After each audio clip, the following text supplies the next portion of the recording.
Magandang araw sa inyo lahat. Ako nga pala si Sian Kino Emilante ng 7 St. Pedro Calungsod. Ang aking lulutuin ngayong araw ay chop suey. Ito ang aking mga gamiting ingredients. Una sa lahat, broccoli, sayote,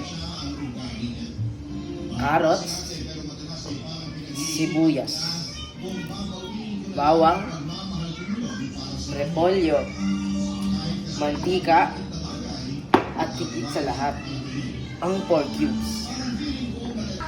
Chop suey ang napili kong lutuin sapagkat ito ay masustansya at paborito ko itong pagkain. Tara, simulan na natin! Nahiwa at nahugasan ko na ang mga ingredients. Naka-apron at naka-hairnet rin ako. Tara, magsimula na tayong mag-isa. Buksan ang kalan sa tamang apoy.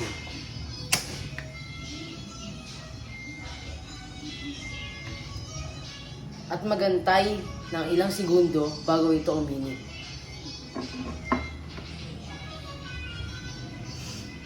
At maya-maya ilagay ang mantika.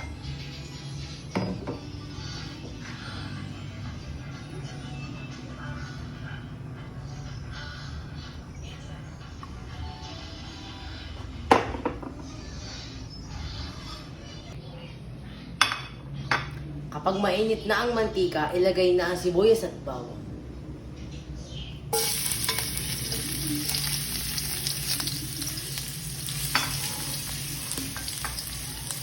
Antayin natin siya mag-golden brown bago natin ilagay ang karne.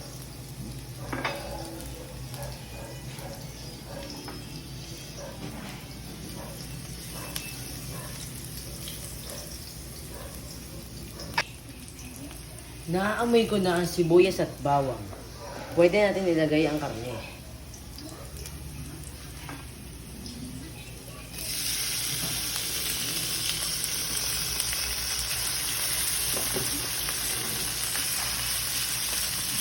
At hating haluin ito.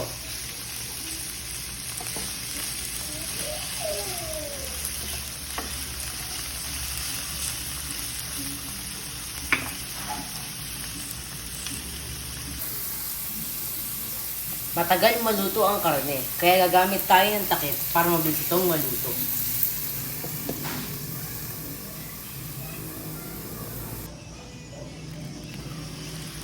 Hinalo ko muna ang mga karne para maluto ito ng maayos.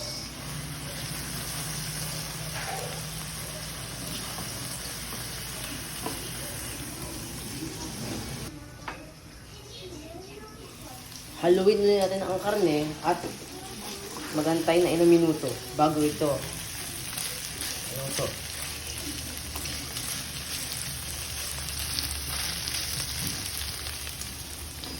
At ating takpan ulit. Kailangan maluto ang karne ng maayos upang maiwasan ang pagkain ng hilaw at maiwasan ang pagkakasakit.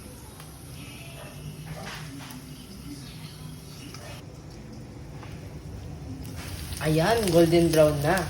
Pwede natin ilagay ang carrots.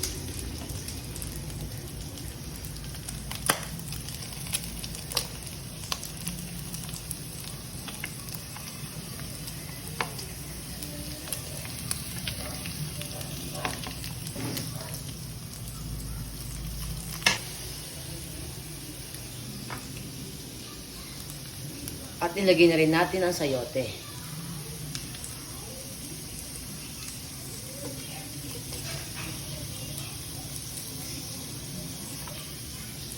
At atin din ito haluin.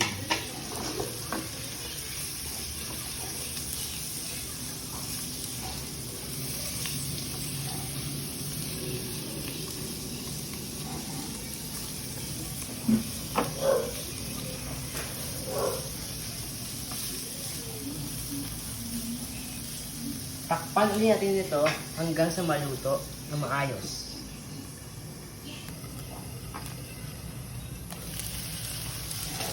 Medyo napalambutan natin ang carrots at sayote. Ngayon, ilalagay naman natin ang repolyo.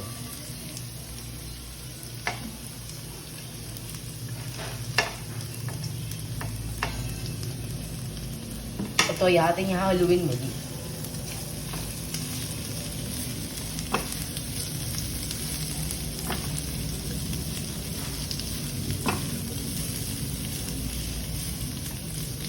At isusunod naman natin ang broccoli.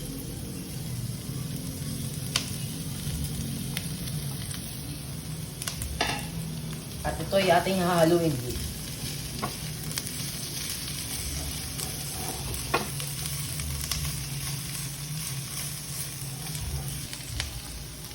Lagyan natin siya ng konting tubig at ating takpan.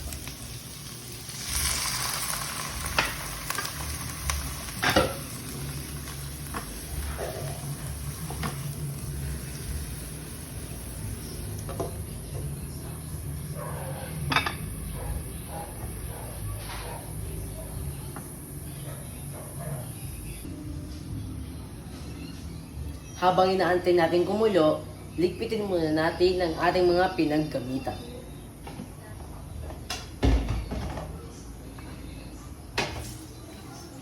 Kailangan natin gawin ito upang maging malinis at maayos ang ating kusina. Ayan, kumukulo na. Pwede na tayo maglagay ng mga pampalasa natin. Asin.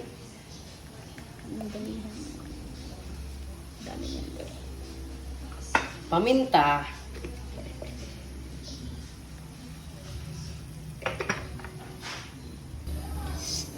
Matapos ilagay ang asin paminta, haluin natin ito ng mabuti at takpan muli. Yung ibang tao ay naglalagay pa ng ibang mga kasangkapan at pampalasa. Pero ako ay nalalagay ko lang ay asin at paminta para maging lasang tradisyonal at masarap. Ayan, luto na.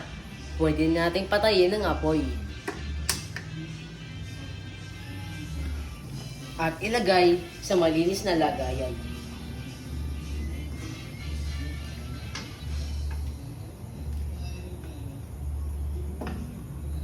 Pagkatapos nito, ating isusunod ang table setting.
Bago kumain, mahalagang may ayos muna ang ating mesa. At ito ang aking basic table setting. Una, kutsara at tinidor. Sunod, ang ating plato. Ang ating ulam at ang ating table napkin. Ang ating baso at magdagdag tayo ng kaunting disenyo. Tara, kumain tayo.